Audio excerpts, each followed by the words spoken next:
ஓம் ஸ்ரீ குருப்யோ நமः. தென்னாருடைய பெரியவா போற்றி, எந்நாட்டவர்க்கும் இறைவா போற்றி. சர்வஜ்ஞா சர்வவ்யாபி பெரியவா சரணம். மாயப்பிறப்பருக்கும் மகா பெரியவாடி போற்றி. ஓம் ஸ்ரீ மகாமகணபதயே நமः. ஸ்ரீ சந்திரசேகராமிர்தம் அமிர்ததாரை 1176. தெய்வத்தின் குரல் 5ஆம் பாகம். அத்தியாயம் ஸ்ரீ சங்கர சரிதம். இதன் இன்றைய தலைப்பு கலப்படமற்ற நன்மை எதுவுமில்லை.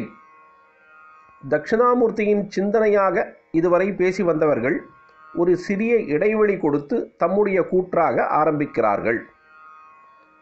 காரியம் என்று ஏற்பட்டால் அதிலே உசத்தியான காரியம் எது? கர்மத்தை கழித்து கொள்வதற்காகவே சுயநலம் கருதாமல் பரநலம் மட்டுமே கருதி செய்கிற காரியம்தான். இதுதான் கர்மாவையே போக்கிக் கொள்ள உதவுகிற கர்மயோகம் என்று சொல்கிறார்கள். ஆனால் கலப்படமே இல்லாமல் இப்படி பரநலம் மட்டும் எந்த காரியத்திலாவது பண்ண முடியுமா என்று பார்த்தால் அப்படி எதுவுமே தெரியவில்லை. எந்த காரியமானாலும் அதில் நல்லதோடு கெடுதலும் பரநலத்தோடு ஹிம்சையும் இருப்பதாகவே தெரிகிறது.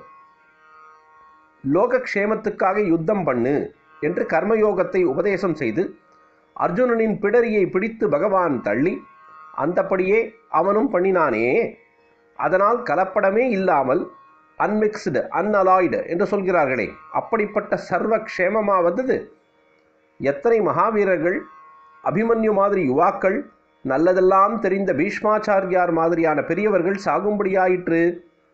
இரத்த வெள்ளம், கை கால்கள் மீன் மாதிரி அதில் மிதந்து கொண்டு, அறுபட்ட சிகை பாசி மாதிரி படர்ந்து கொண்டு என்று யுத்த வர்ணனையை படிக்கும் பொழுதே ரத்தம் சில்லிட்டு போகிறது.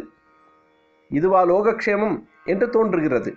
யுத்தம் முடிந்ததும் பெரிய லோகக்ஷேமம் ஏற்பட்டு விட்டது என்று எவரும் பூரித்து போய் சந்தோஷம் கொண்டாடினதாக தெரியவில்லை.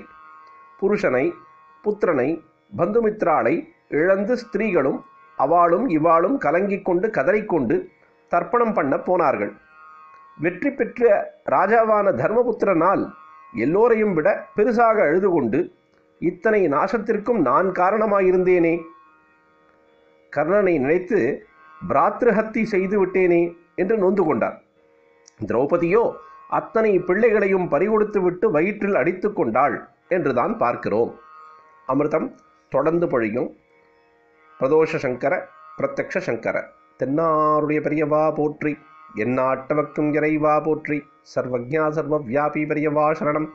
மாயப்பிறப்பருக்கும் மகா பெரியவாடி போற்றி.